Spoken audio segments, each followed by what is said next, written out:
பாவகங்கள் என்ன அப்படின்னா, ஒரு பாவகத்துடைய குணம் முழுமையாக ஒரு ஆளுக்கு போகுதுன்னா வேற கிரகம் பார்வை இல்லாமல் இருக்கான்னு பார்க்கணும்.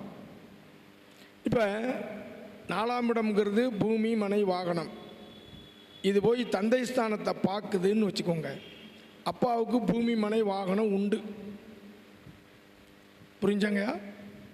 அந்த 4ஆம் அதிபதி சனி பார்வையை வாங்கி பார்க்காருன்னு வச்சுக்கோங்க. சனியுடைய பார்வைப்பட்ட 4ஆம் அதிபதி நீங்கள் அப்பாவுக்கு வீடு மனை வாகனம் லேட்டாக கிடச்சிருக்கும், கசந்திருக்கும், சிரமடைஞ்சிருக்கும்னு அதை பார்த்து அதை சொல்லணும். லேட்டாக அமைஞ்சிருக்கும்னு சொல்லணும். ஒரு பாவகம் யார் பார்வையில் பட்டு போகுது, அதே 4ஆம் அதிபதியை அஷ்டமாதிபதி பார்த்து போனால் அது என்ன மாதிரி இருக்கும்? 5, 8 கூடையவருடைய பார்வை பெற்று போகுது. அப்போ 8ஆம் பாவத்துடைய பலனையும் 5ஆம் பாவத்து பலனையும் சேர்த்து சொல்லணும். புரியுதா? திருநெல்வேலியில் ஒரு ஆற்றுலேருந்து தண்ணி வருது. அது நேராக வர்றதுக்கும் இடையில வேறு தண்ணி மிக்ஸ் பண்ணி வர்றதுக்கும் வித்தியாசம் இருக்காங்கயா? இதுதான் இங்கே மெயின். ஒரு கிரகம் வேறு பார்வையில் இருக்கா, வேறு சேர்க்கையில் இருக்கா, இப்படிங்கிறதையும் பார்க்கணும். ஜாதகம் பார்க்கும்போது அனுபவம் வந்துக்கிட்டே இருக்கும். நம்ம படித்து பார்க்கறதுக்கும் பார்க்கும் பொழுது பல இடங்களில் ரூல் நமக்கு ஒத்து வராது, பல இடங்களில் ஒத்து வரும். குழப்பமாக இருக்கும். சொல்ல சொல்ல சொல்ல யாருக்கு என்ன சொல்லணும், எப்படி சொல்லணும்னு நமக்கு என்ன செஞ்சிடும் வந்துடும். அது விடவே விடாது. யாருக்கு நிறைய சிரமம் இருக்குன்னு வருவாங்க, அவங்களுக்கெல்லாம் பாருங்கள் அடுத்து ஒரு பெரிய ஒரு உந்துதல் கிடைக்கும். நீங்கள் சிரமம் அதிகமாக இருக்கணும்னா தசாபுத்தியை பாருங்கள். பலம்பற்ற கிரகத்தின் திசை எழுதிக்கங்க. பலம்பற்ற கிரகத்தின் திசை 55 வயதுக்கு மேல் வரும் பொழுது பலருக்கு அதிர்ஷ்டம் தருகிறது. ஐயா புரிஞ்சுதா? ஒரு கிரகம் பலமான தசை 55 வயசுக்கு மேலே ஒரு தசை ஆட்சியை உச்சமாக இருந்தால் அதுக்கு ஒரு தருகிறது. மறைந்த லக்னாதிபதி மறைஞ்சிட்டா நீங்கள் ஜாதகத்தை தூக்கி தூரத்தில் ஓட்டக்கூடாது. மறைந்த லக்னாதிபதி பார்த்த வீடு அல்லது பார்த்த கிரகம் 5, 9, 11 கூடியவர் யாராவது இருந்தால், லக்னாதிபதி மறைஞ்சிட்டாரு, என்ன பாக்கியராஜனே அப்படி நீங்கள் தள்ளி வச்சிடக்கூடாது. நாட்டாமல் தீர்ப்பை மாற்றி சொல்லுங்கணும். புரியுதா? ஆமாம், லக்னாதிபதி மறைஞ்சிட்டாரு. 5, 9, 11 கூடியவன் யாராவது ஒருவர் இருக்காரா பார்க்காரா, அல்லது லக்னாதிபதி பார்வையில் 5, 9, 11 இருக்கான்னு பாருங்க. அந்த ஜாதகர் சிரமங்களை சந்தித்து இடம் மாறி புகழை அடைவார். சிரமங்களை சந்திப்பார், ஒரு பிளேஸ் சேஞ்ச் ஆகும், மறுபடியும் என்ன செஞ்சிருவார்? உயர்நிலைக்கு வந்துடுவார். அதில் மாற்றமே இல்லை. புரியுதாங்கய்யா? ஐயா ஆமாம். அதே மாதிரி 50 வயதிலிருந்து 65 வயதுக்குள்,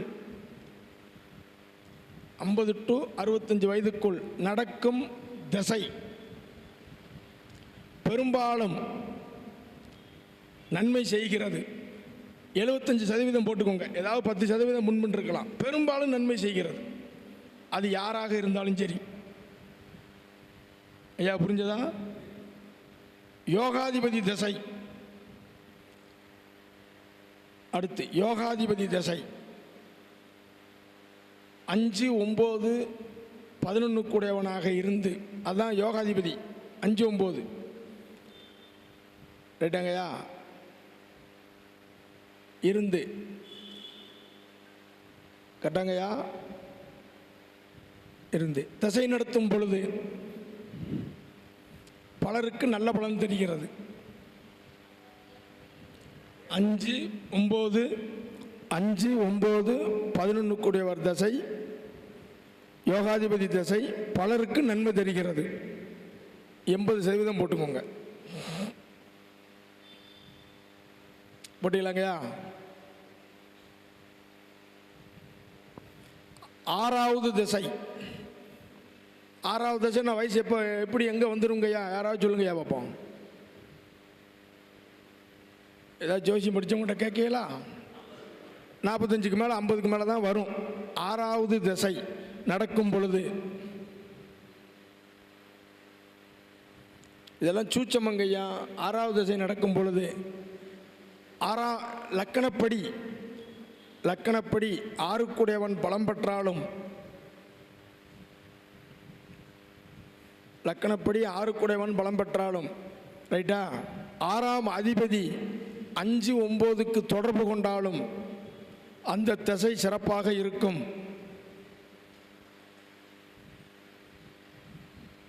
இது எழுதிக்கங்க, வீட்டில் போய் பாருங்கள். கொஞ்சம் புரியாது, போய் ஒரு அனாசின் மாத்திரம் டீயும் போட்டு அப்புறம் பாருங்கள். ரைட்டா, கொஞ்சம் சில புரியலைன்னா ஒரு டீ சாப்பிட்டு தம்பா அப்புறம் பாருங்கள். 6வது திசை எப்படி இருக்குன்னா 5, 9 கூடனுடைய பார்வை அந்த வீட்டுக்கு இருக்கா, 6 நல்லா இருக்கான்னு பாருங்கள், அந்த திசை நல்லாயிருக்கும். ஐயா புரிஞ்சதா? சரி, அதுக்கடுத்து நல்லா பாருங்கள். அதிக கிரகங்கள் 7 கட்டத்துக்கு மேல் இருந்தால் பிற்பகுதி வாழ்க்கை அதிக கிரகங்கள் 7 கட்டத்துக்கு மேல் இருந்தால் வாழ்க்கை பிற்பகுதி. போட்டீங்களா? போட்டாச்சா? ஒன்றுக்கு மேற்பட்ட பாவிகள் இணைந்தால் ராஜயோகம். சோதனைகள் உண்டு, ஆனால் யோகமும் உண்டு. Minus into minus plus. ஐயா இப்போ யாரெல்லாம் பாரு டாப்பில் இருக்கவங்க ஜாதகத்தில் பாருங்கள், 2 பாவி சேர்ந்துருக்கோம். சனி ராகு, சனி கேது, செவ்வாய் சனி, செவ்வாய் ராகு, இப்படி சேர்ந்துருக்க ஜாதகங்கள்லாம் பாருங்கள். பல போராட்டங்களை சந்திச்சிருப்பார், ஆனால் டாப்பில் இருப்பார். இதெல்லாம் கேட்டிங்கன்னா 2 பாவி சேரணும்னு ஆசை வந்துடும். என்ன வந்துடும்? ஐயா புரிஞ்சா இல்லையா? 2 பாவி சேரணும் ஆசை வருமா இல்லையா? வருமா வராதா? சரி. தாய் தந்தையை பிரிந்து வாழ்ந்தவர்களுக்கு 7.5 சனி, அஷ்டமச்சனி தோஷம் இல்லை. ஐயா வெளியூரில் இருப்பான், ஹாஸ்டலில் படிச்சுக்கிட்டு இருப்பாங்க, வெளியூரில் இருப்பாங்க, அவங்களுக்கு 7.5னா ஒன்றும் பயப்பட வேண்டாம்.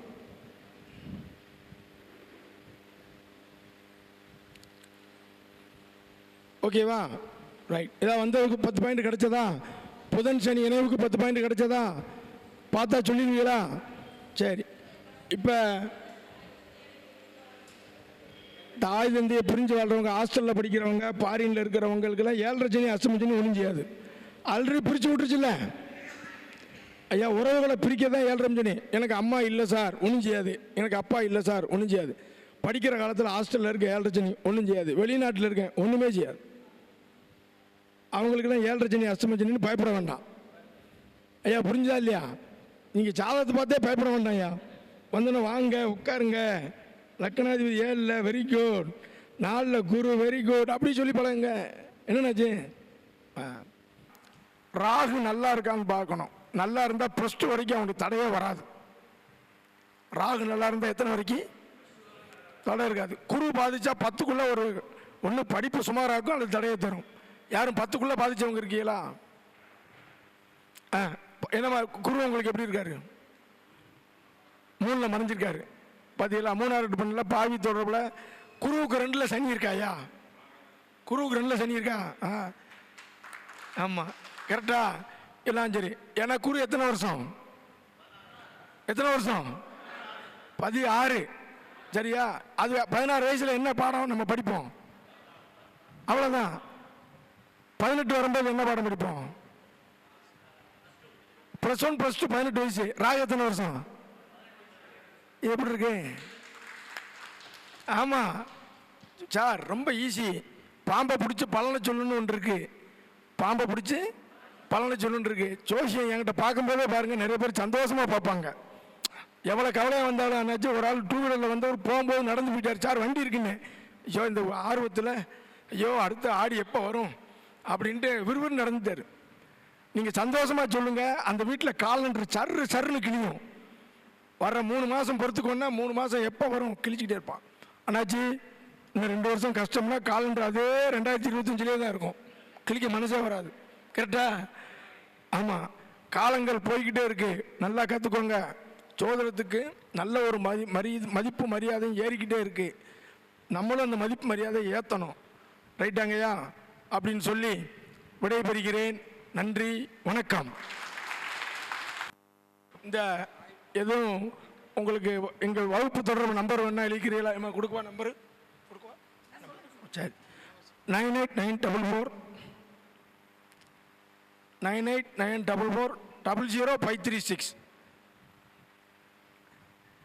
எங்கள் வீடியோக்களை விடாமல் பாருங்கள். 9894 3ஆம் தேதி 17ஆம் தேதி மாதம் ஐயாவுடைய இலவச வகுப்பு இருக்குது. ஹையர் வகுப்புக்கு வரலாம். அதே போல் ஐயா இப்போ புதுசாக ஒரு பரிகார வகுப்பு அப்படிங்கிறது போட இருக்கிறாங்க. அது எல்லாமே அந்த tpastro.com அப்படிங்கிறதுல நீங்கள் எல்லாமே பார்க்கலாம். அதையெல்லாம் ஃபாலோ பண்ணி வச்சுக்காங்க. மிக சிறப்பான உரையாடல். இன்றைக்கி வந்து நிறையா பேர் படிச்சிருப்பீங்கன்னு நினைக்கிறேன். ஐயா, நான் ஒன்று சொல்லலாங்களா? புதன்கிறது ஜோதிடம் ஐயா சொன்னார். அதே போல் சனி பகவான்கிறது தொழில். புதன் சனி சேர்க்கை வினோதினி அவர்களுடைய இடத்துல இருக்குது. ஜோதிட தொழிலாக எடுத்துட்டாங்க, மீடியாவையே தொழிலாக எடுத்திருக்காங்க. எனக்கு நாடி முறையில் சனி பகவான் புதனை போய் தொடுறார். அப்போ சனி புதனை தொடும்போது நானும் மீடியாவில் இதை வந்து தொழிலாக எடுத்திருக்கோம். இந்த சனி பகவானை எப்படி எடுக்கலான்னா, தாமதம். ஐயா சொன்ன மாதிரி நாங்கள் பிற்காலத்தில் 40 வயசுக்கு மேலே தான் தாமதமாக தான் இந்த தொழில் எடுத்திருக்கோம் அப்படிங்கிறதையும் எடுத்துக்கலாம். மிக சிறப்பாக இருந்ததுங்க ஐயா உங்கள் உரை. எல்லாருக்குமே பசி எல்லாம் இருந்திருக்காது கண்டிப்பாக. இன்னும் நிறைய வேணும் அப்படின்னு தான் அறிவு பசி தான் இருந்திருக்கும். அதில் ரொம்ப சந்தோஷங்கய்யா. ஐயா அவர்களுக்கு ஜெயவேல் ஐயா அவர்கள் வந்து மரியாதை செலுத்துமாறு கேட்டுக்கொள்கிறோம். வாங்கய்யா. ஐயா வந்து பார்த்துட்டிங்கன்னா நம்மளுடைய முதல் கருத்தரங்கத்துக்கே நான் கூப்பிட்டேங்க. அப்போ வந்து ஐயா சொன்னார், இல்லைம்மா வகுப்புகள்லாம் நிறையா இருக்குது, கண்டிப்பாக ஜூலை மாதம் கூப்பிடுங்க, நான் வந்துடுவேன்னாரு. அதே மாதிரி இந்த மாதம் கூப்பிட்ட உடனேயே வரம்மா அப்படின்னு சொன்னார். ஐயா வந்து பார்த்துட்டிங்கன்னா எப்போ ஃபோன் பண்ணாலும் சொல்லுங்க தாயின்னு தான் சொல்லுவார். சரிங்களா? அந்த அளவுக்கு பெண்களுக்கு ஒரு மரியாதை கொடுக்கக்கூடியவர். அதே மாதிரி ஜோதிடர்களை குறை சொல்கிறவங்கள நான் பேசவே மாட்டேன்னு சொன்னார். புரிஞ்சுதுங்களா? அதாவது எப்படின்னா, எல்லாருக்குள்ளேயுமே போட்டி இருக்கலாம்.